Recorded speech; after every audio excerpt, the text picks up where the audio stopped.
Okay. So dit was nou ons laaste aand, laasnag. Die laaste aand by Remy, maar ons vanaand ons laaste aand Botswana, maar ek praat nou van ja, die lekker dele. Baie lekker geslaap, baie naggeleide gehad. Die leeu's het lekker aangegaan, hyenas, akkalse en ons het vanoggend gou gekyk. Ons het nou, hoe laat het ons opgestaan? 22:06 en gou gekyk toe ons uitry waar is die spore, maar die leeu gehoor weer terug op die eilandskant.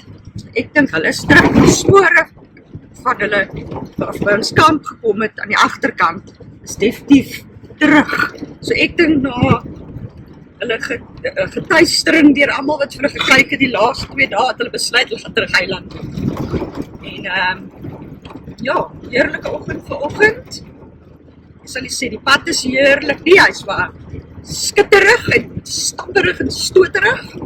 En ja, ons is op pad kant toe, lang draai vandag.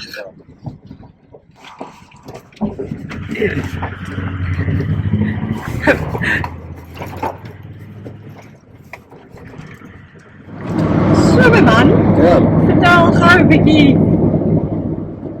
wat gebeur het. Hè? dis eenvoudig, want dis altyd 'n irritasie om in hulle dorpies, waar daar in elk geval niks is, 60 te ry nie, en dit was 'n bietjie lank aangehou. Maar ek het 'n tydjie voor dit vry geflash, maar ek wil te raak het nou net te lank. Toe begin ek dan maar weer vinniger ry. En toe? En dis wel, dis nie 'n speedkop nie, dis die polisie eintlik. Toe het hulle my nou op 'n rydaar gevang.